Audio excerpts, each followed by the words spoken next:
Dominican, and welcome to week 3 of the Nightly News. I'm your host, Jack Jelacic. And I'm Sadie. That's all you got for us, O'Shea? For this week, yes, Jack. That's disappointing. Moving on.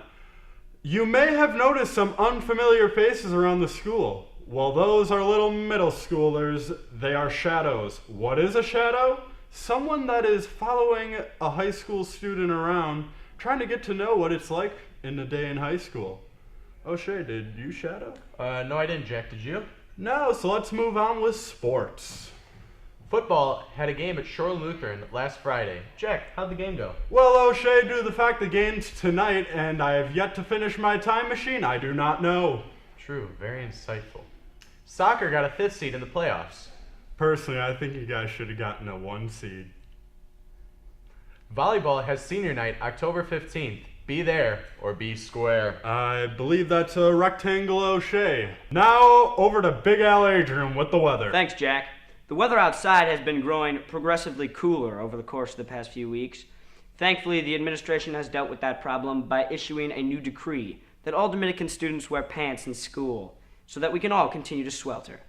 Meanwhile, the air quality alert continues to be in effect as the horrible smell of Dominican is smelling as nasty as ever.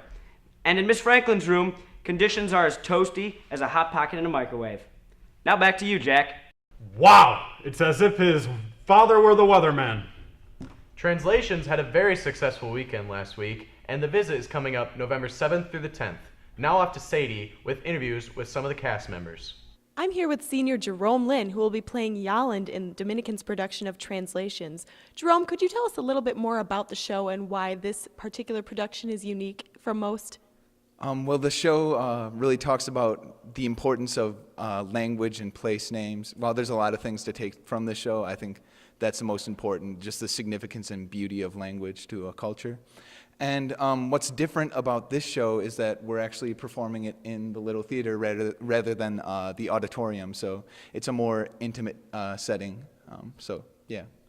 Jerome, how many shows have you been in at Dominican? I believe this will be my 11th show, so. And what is it like starting your last year of Dominican theater? Well, it's really crazy how fast it all went by, and it's been really busy just with everything going on and being in 2 shows, but it's been a blast so far, so. Thank you, Jerome. Back to you guys. Here with senior Maria Lipscomb, who is also in this production of Translations. Maria, could you tell us more about your character and why your performance of it will be different from most? I play Hugh, who is a school teacher in the production, and usually the character is played by a man, but since I am a girl, I will be playing a woman. Cool. Maria, how many shows have you been in at Dominican? I have been in 6 shows at Dominican. And what is it like starting your last year of Dominican theater? It's definitely, I don't think it's really hit me yet, but it's really been a good experience so far, so I'm excited to go on with the next one, so. Thank you, Maria. Thanks, Sadie. Well, that's all she wrote for this week, Dominican. I'm your host, Jack Jelacic. And I'm Sadie, and you stay pretty. Bye-bye.